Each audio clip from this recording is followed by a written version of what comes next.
Hey folks, Quill18 here, and welcome to another episode of our Let's Play of the Press Preview Edition of Sid Meier's Civilization 6. This was from the New York event, and we were able to play, roughly about 150 turns. I don't quite make it there before I run out of time, but we do have quite a few more turns left. We're currently on turn 90. It is the year 470 AD, and we are in a war against Egypt. They did declare war on me, although I was going to go and declare war on them. So it was not an unjustified declaration by Cleopatra, and of course she denounced me before for having a weak military, which is going to be quite interesting in a few moments, because we're actually going to get an interesting message from Cleopatra. Speaking of things that are interesting, got in an interesting discussion over on Reddit about the start of this series, and whether, in hindsight, I had maybe wished that I'd built campuses in London, despite the fact that there were no terrain advantages to do it. With one campus, I wouldn't get any science from it, but it would generate great people, great scientist points, which has some value. And of course, I said, well, I could also build 3 campuses in sort of a triangle cluster, because then, because of the adjacency rules, each one of those campuses would have produced 2 science, which is 6 science, which even now, quite a few turns later in the game, 6 science would be a pretty considerable amount. I mean, I'm sitting at just over nearly 25 beakers. That would have brought me up to about 31 beakers or so of science, and that would have been pretty substantial. Not going to lie about that. But the problem with that is, what is the opportunity cost of doing that? The cost to build 3 campuses would have resulted in maybe meaning something like 1 fewer settler and 2 fewer military units, or something like that, so we wouldn't have that 4th city. There we go. Here's Cleopatra, who's now currently impressed by my strong military. We're still at war, mind you, but she, takes the time out of the war to say, all right, no, it's pretty impressive. Of course, I have been building a good number of units here. And so with 1 fewer city, and also fewer units, I mean, we probably would have still had enough to defend ourselves with, and certainly we would rush up to more powerful military units, but it would have changed the pace of the game a fair bit. And because of the limited gameplay time that I had here, I wasn't really concerned about the late game. In fact, I wasn't even really concerned about the mid game. It was about trying to get some action in the early game, because I had a limited playtime, about 3.5 hours, and we were turn capped to about 150 turns. And so I knew that I wanted to build a relatively powerful early game military, and that meant it was okay to sacrifice the potential science. But it is an interesting question. Would it have been worth building 1 or probably 3? I don't know if you would stop at 2. Because with 2 campuses, each one would produce 1 science each, which is, But with the 3 in a triangle sort of configuration, they would each produce 2. Or I suppose you could do like 2 campuses and a holy site. They still have all the adjacency bonuses, so in that case, they would each be producing 2 of their thing. It would just be slightly different things. And there's certainly a lot of value to that. And these are questions, well, I think they're always going to be around, because every game is going to be a little bit different. What strategy you're going to use, who are your neighbors, that sort of thing. Oh, here, I was like, oh, what if the game crashes? This is a press pre-release copy. I was like, I don't want to lose my game. And then someone said something like, oh, no, the autosaves are enabled, so you don't have to worry about it. It's supposed to save every turn. So I was like, oh, okay, we don't have to worry about doing anything like that. I didn't crash, actually. But there was a slight moment of concern of, oh my god, what if I lose all this? I really want to see how it goes. So I'm using my catapults here to deal some damage. It is nice that they don't have to set up, so yeah, here I think I'm going to scooch up and then fire.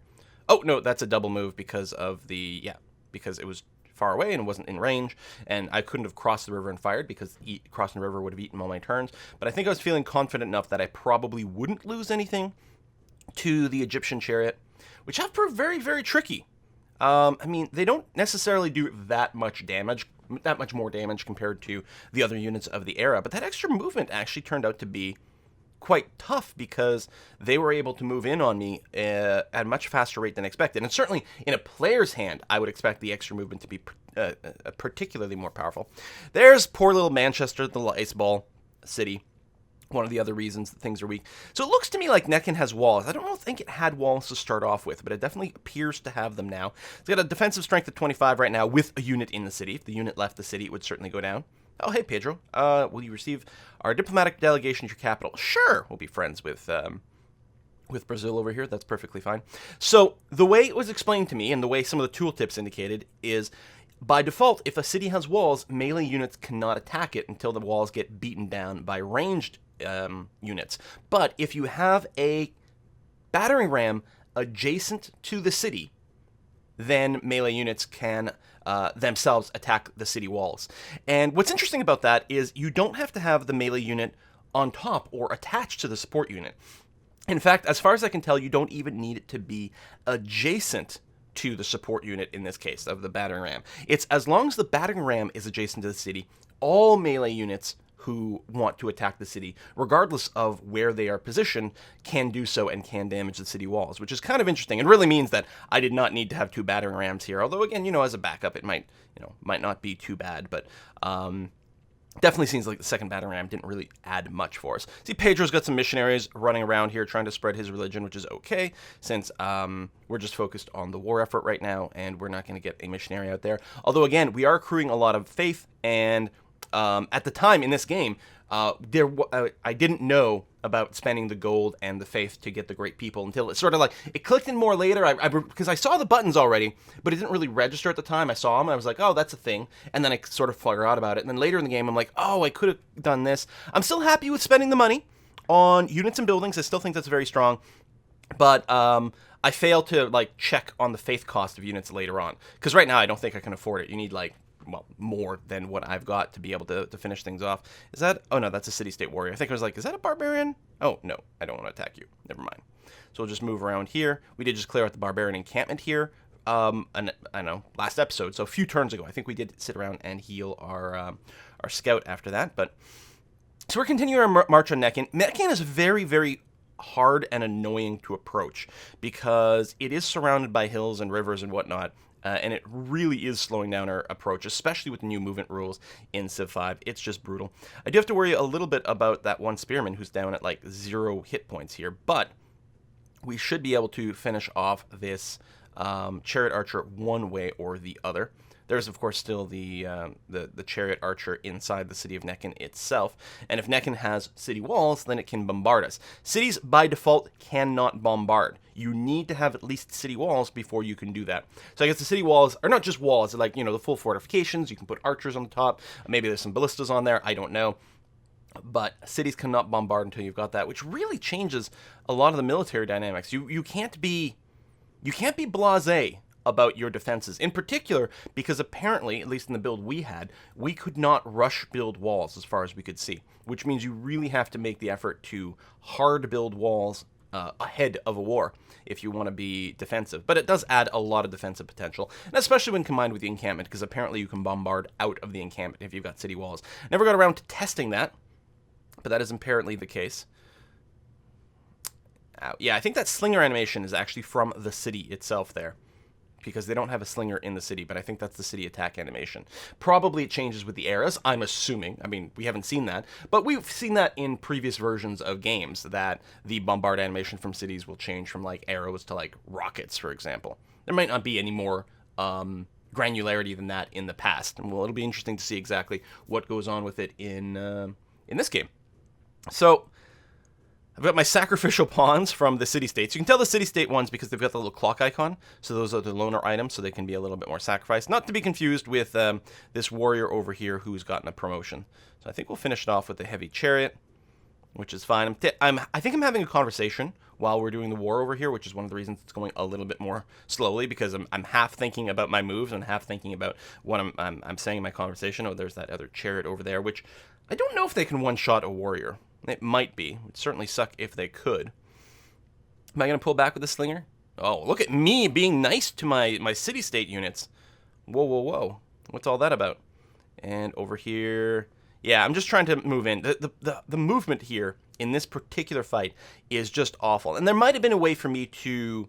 if I'd sent a trade route over here to build a road, that might have helped things out a fair bit. Later on, you do get military engineers, which have the ability to build roads on commands. And having that, and I don't know if it counts as a support unit, or a worker type, a builder type, or whatever. I don't know how the stacking rules work with that, but I'm pretty sure they can stand the same tile as a military unit. So we could go and have the military engineer follow our military unit up into the hills here and build roads behind us, or under us, I suppose. And that would be really, really helpful for this particular set of combat, because yeah, the movement rate is just sucking so much. We're taking a lot of damage in return. But we have gotten rid of a lot of Egyptian units over here, and I'm not really expecting much in the way of resistance. The big question is, if the city ever hits the point where it can start... Oh, it's moved out with the chariot there, dropping the city defense down to 17.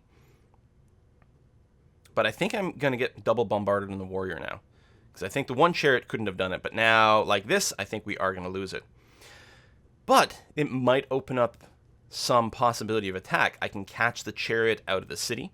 I mean, and it's not that strong defensively. It is innately supposed to be a ranged unit. And I could potentially also deal more damage to the city. But the problem is, my units are still not quite in position here, unfortunately. I do have a good number of them, though. And as soon as the catapults can start engaging the city, things are going to go very well. I'm going to move you up. I do have a heavy chariot in Bristol, and I think it was defending Bristol, but I would not be surprised if I start moving out here. Because right now, my feeling is, I should definitely move this heavy chariot out.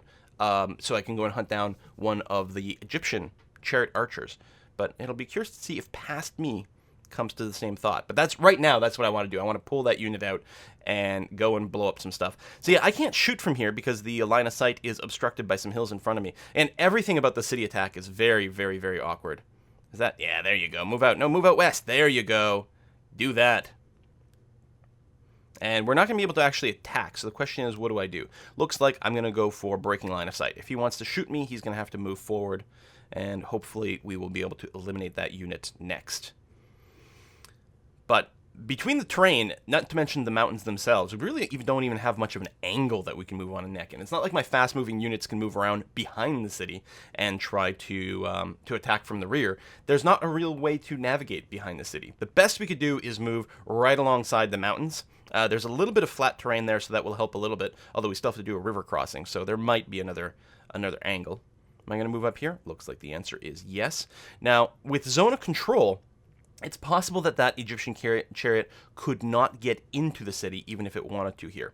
I think the rules work the same way that you used to in Civ 5, so because he's moving from a location adjacent to an enemy to another location adjacent to the enemy, I think that chariot would be forced to stop on the salt, which should mean that we can blow it up quite a bit. And in any case, we're taking the advantage of the fact that the city defense is only 17 right now to do a little bit of face smashing with my melee unit, since we do have the battering ram. And it looks like that's indeed the case. The chariot is not able to get into the city. So, of course, maybe it could have, because it took a shot, so clearly it had movement left over. That's interesting. But maybe it only had one move left over. Maybe moving adjacent eats like a couple of moves or something like that.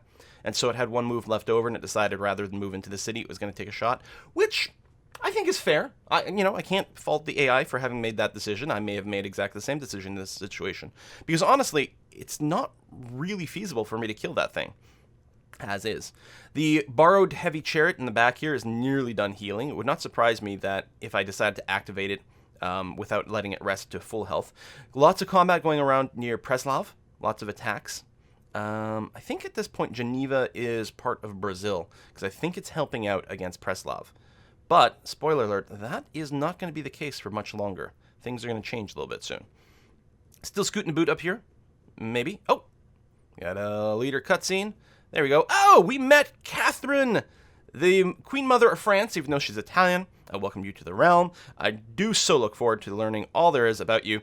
And here I'm pointing out the red wine in a champagne flute. What's up with that? You'd think that someone who is French-Italian would know that red wine doesn't really belong in there. I don't know. Maybe there was a weird historical thing. I'm not sure. So there's Amboise.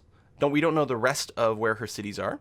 But, hey, France. I'm happy she's far away. We really only have one person to contend with at this point. It's Egypt. Unfortunately, Egypt does get good. He has an early game unique unit, which is making this early war a lot more complicated. If I was actually up against France, or even potentially Brazil, I actually don't know what Brazil's unique unit is.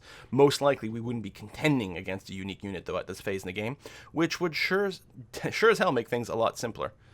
Really, I'm not going to attack there. Yeah, I guess that makes sense. We really do want to move up against the city. So I guess this is okay. Leeds just produced another catapult for us. Great. Let's keep sending those bad boys to the front. Luckily I can cut through Jerusalem. Not much in the way of roads here. I really do need to get those that network improved. But, I mean, we're at 2 of 2 trade routes. And short of, I suppose I could be canceling the trade routes and then using that mechanic to build the roads a little bit more aggressively. But, I don't know. That would probably make it a little harder to just turn a profit with the trade routes, because we'd be shuffling them around a whole bunch. And I think right now we're sending them mostly to, like, the highest gold places. And we do actually have a lot of money in the bank. Units are pretty expensive at 265 gold. I don't think I can actually afford a military unit. I think I can rush by builders. They were like, what, 160, 180 or something like that. I mean, I'm sure those numbers are going to change dramatically, and depending on your speed and all kinds of things, the values will get tweaked. But I felt like it was affordable to rush the builders, which is nice. Although, again, we only have 3 uses out of the builders.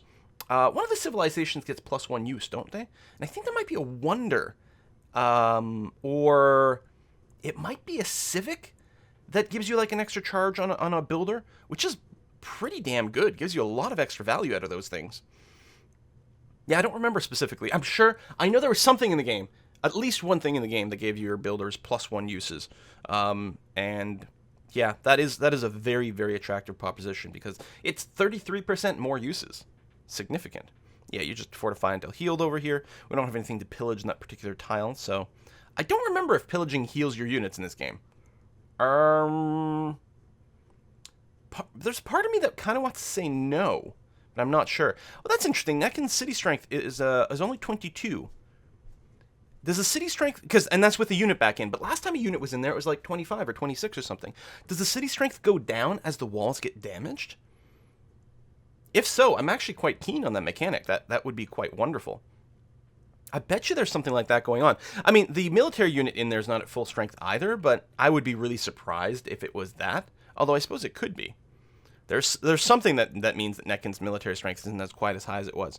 Okay, and here we get a bit of a change-up. Geneva, which I believe had been part of the Brazilian efforts, has flipped over to Egypt and is therefore in a war against me. The suzerain, you can see there, is listed as Egypt. They're the nation, the civilization that has the highest influence. So that's not really pleasant for me because I actually should have moved the heavy chariot last turn when it was almost healed anyway. But now it means this heavy chariot is potentially just going to be pinned down. I'm not sure. I think I'm just going to run away from Geneva at this point and move into Neckin. And hope that means Geneva's units don't chase us unless Egypt actually pays to hire them. I don't know. I would sort of hope that the city-state AI might be a little bit more self-preserving and defensive, since in this version of the game now, you have the ability to push a button to take control of the units. Whereas in previous versions of the game, if your city-state was in a war alongside you, you really did want them to act quite aggressively. In fact, you might still want them to act quite aggressively here, but it might be better for game balance, actually, if the city-states mostly just hung around their own territory unless you went and hired their stuff. And I would like that quite a bit, but we'll have to see how that goes. We don't know. I have no memory of how much the city-state may or may not chase my unit down. I mean, we're moved out of its vision range here, but I'm willing to bet it has shared vision with Egypt, so it may still decide to chase. But in any case, we are finishing off the last of the Egyptian units that have been running around, as far as I know. There might still be something in the Fog of War, but I don't think so. There's, of course, still the unit in the city itself. But we have finally pushed through this damn difficult terrain to finish it off. I think at this point, I'm not sure if the battering rams affect everything everywhere, or I might just moving it into a melee unit for defensive purposes or something like that. A couple of potential upgrades there on the catapult. Of course, that will end the turn, but I think I was quite aware of that when I did push the button. Yeah, okay, so I'm moving the support units to be undercover here. Not that they've made any real moves to attack the support units, which is kind of interesting. I suspect they can't just be captured like a worker. I suspect they do have to be shot, and with that in mind, it is probably better to focus your efforts on actually attacking the units who can deal damage. So the city is losing more health, but has not actually lost any more combat strength. So I don't know why it's only at a strength of 22 here. It might be because the unit inside is damaged, or maybe actually we burst through the walls already, and it was when that happened that the defense dropped. I'd actually want to rewind this video and see if the city strength without any units in, like if that changed somewhere along the line in response to our shots, or I don't know, maybe I'm just imagining things. Maybe I was wrong. Maybe it was never above 22, but I don't know. I was pretty sure that it was. Oh, Geneva's moving in again. Now, I don't think Geneva can actually, kill that unit by itself, but if Neckin decides to bombard that heavy chariot, then it might happen. Hey, stirrups and civil service all at the same time. Very convenient. What is that? Oh, +1 amenity for every city with a garrison in it. So that's quite nice. I mean, that's reminiscent of a lot of the old Civ mechanics where you could get extra happiness by having military units inside. In particular, something like in Civ 4, if you had the monarchy technology / government, then you could pack as many units as you wanted in city, and each one gave +1 happiness, and it was a really good way to make your cities happy enough early on, thanks to sort of, I don't know, martial law, I suppose. What am I going to research next? Oh, there's military engineering is what gives you the medieval road, which lets you build the bridges and unlocks the ability to produce those military engineers. So I do research that. The roads in particular, it is going to be nice to get the bridges going on there. I'm pretty sure that's what that was giving us. I wasn't reading the tooltip at the time. I was checking something else to make sure everything was going okay with the recording, but you guys can go and pause and rewind and verify that. But I'm pretty sure that's what it did, which is good because you can quite clearly see right now our roads, well, they're not roads. They're dirt paths, right? Because this is the path that has been worn into the terrain by our caravans going back and forth. And there's definitely no bridge there, so you always have to like ford the river, which kills all our movement. So getting a bridge would make a big difference in helping our units get out to the front. See, I can't actually build the knight. 48 combat strength, though, and 4 movement is really good. Again, those numbers are obviously subject to change, but it gives you a sense of like this Knigget is far and above much more powerful than our currently available units. Although the crossbow does pretty damn good. Huge amount of damage. I think it was what, like something like 30 melee, 40 range. Again, all the numbers are going to change, but a big honkin' upgrade over what I'm currently using. So I think we're going to start producing a few more of those crossbows, and in particular if we can upgrade. Do I have any archers left? Actually, I don't think I've got any archer units left. So no, so we just have the crossbow over here. And yeah, currently it is 40 strength, which that's a lot of damage at this stage in the game. Being able to rush out those crossbows is really, really strong. And if you can get the early science, if you do get a start where your capital or perhaps your second city has a bunch of mountains and or rainforest nearby, especially depending on what civs you're playing, then you can get a ridiculous amount of early science. And if you get the crossbows before anyone else does, you can probably go on a huge domination spree, which is nice. Of course, that's easier said than done, especially at the higher difficulty levels where the AI, we actually don't know what the difference will be at the higher difficulty levels in Civ 6 yet, but classically, typically, the AI starts with more stuff. Usually, they might start, in fact, on deity level, deity level on Civ 5, but I think even on Civ 4 and maybe other versions as well, they started with like an extra settler right away, plus a bunch of military units and a bunch of free techs, and then they just tech up faster and produce faster, like they get bonuses to that. So most likely, they're going to be ahead of you in tech for most of the game.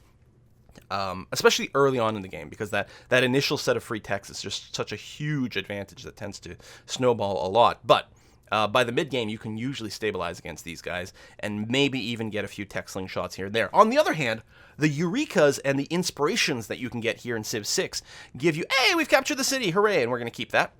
Give you a couple of different ways in which you can manipulate the tech tree to perhaps rush and equalize. For example, whatever the technology was that gave us the crossbows, and in fact, all the prerequisite technologies before that, if we could get all the Eurekas, then we could dramatically cut down the amount of time required to produce those. You can see I'm working on construction, which I believe will unlock the siege tower, if I can read in a little icon correctly. The siege tower, unlike the battering ram, so it's another support item, but whereas the battering ram enables your military or your melee units to attack the walls, the siege tower enables your melee units to simply ignore city walls whatsoever. You still have to do damage to the city hit points itself, but that's about it. So we took the city. It's going to be a while before we can get to our capital. So I thought, why not we go ahead and negotiate peace? I don't know how long the peace will last for, probably 10 turns or something on this speed, and that'll give me time to build up more troops, move my troops to the front, and then I'll simply redeclare then. You'll notice there was no screen for us to negotiate the peace treaty with. That is apparently something that that was not enabled in this build. They were still working out the details, and so they just made it so that the only thing you could do is, well, I mean, it's not right to call it white peace because we did take the city, but you know, it's a cessation of hostilities at that point. So we've taken a city. We've also demolished her military a lot. We did lose a fair number of units early on, but ultimately we are left with a lot more troops than she has right now. She has basically nothing left in her military at this time. We still have plenty, and of course she'll probably rebuild some, but we can still build some as well. So we're going to look at moving up to the front. And actually, one of the things that's interesting is, I don't know if this is something that's going to stay or not. Oh, here I'm going to spend a bunch of money aggressively buying as many forward tiles as I can. For two reasons. One, I want to control the space, although buying the mountains is less useful for that. But the other reason is it gives you vision. I want to be able to see what's going on as far forward as possible. And so I was like, let's just spend a whole bunch of money doing that. And I'm really happy for it. Now, one of the things I could have done as well is prioritize getting a campus in that one spot surrounded by 3 mountains. That would actually be really, really good. But if you look at the turn timer, I'm currently on turn 98. How much difference would it really make one way or the other before we run out of game?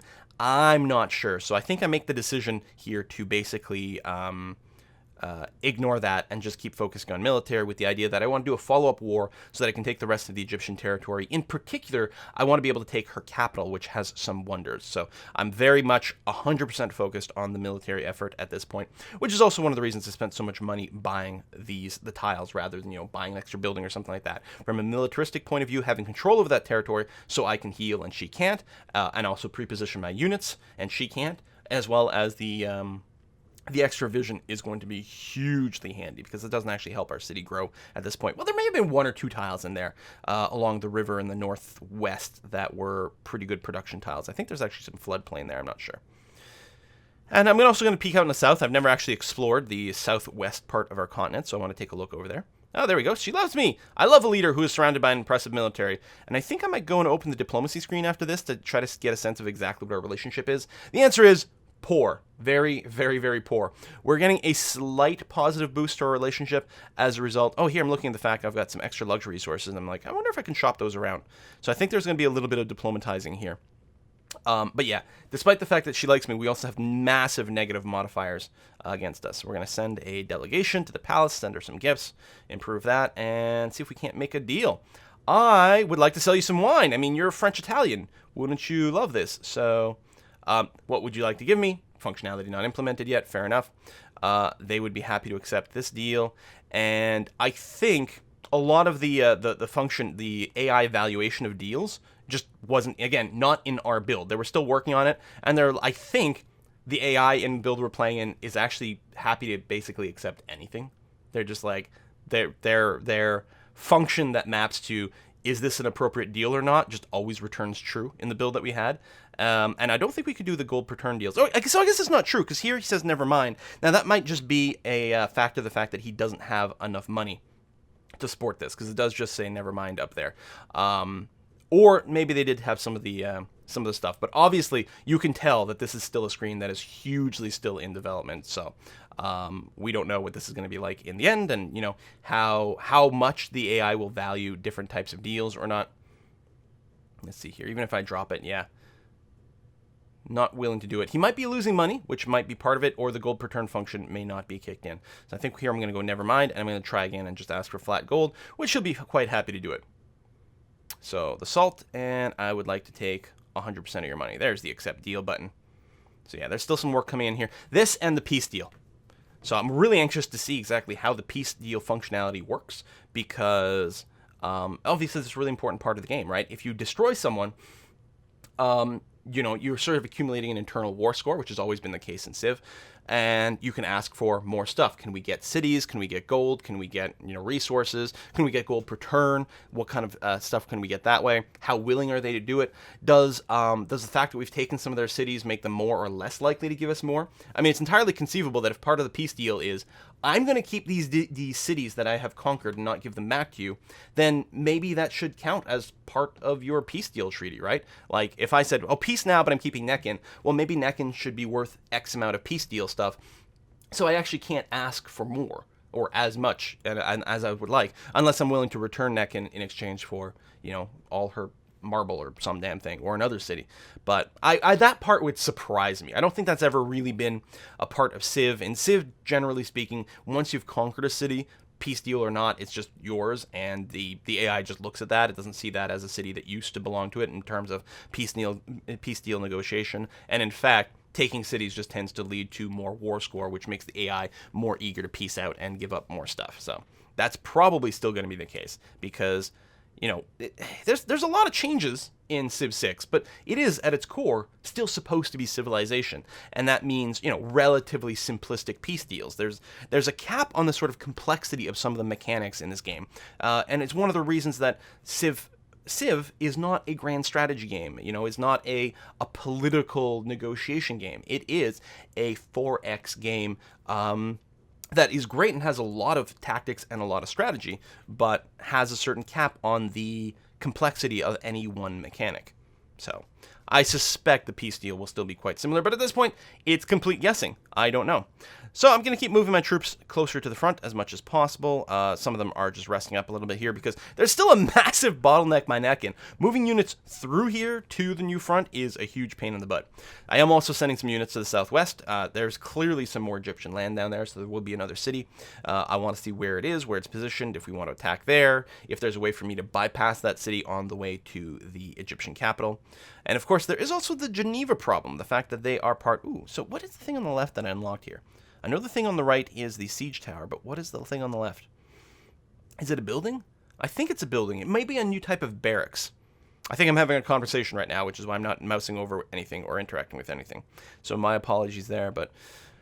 oh, we did find out some things about the quotes. So, again, I'm playing with all the sound muted because there's some issues with the music and YouTube flagging, but all the both the technology and the social policy quotes are going to be read by Sean Bean. So that's really exciting because it turns out he's got a great voice for this kind of stuff, which is fantastic. Anyway, I guess we'll go and put a cut here. I got nothing going on, so we'll start the next episode once the action starts again. Thank you very, very much for watching, folks, and I'll see you guys next time.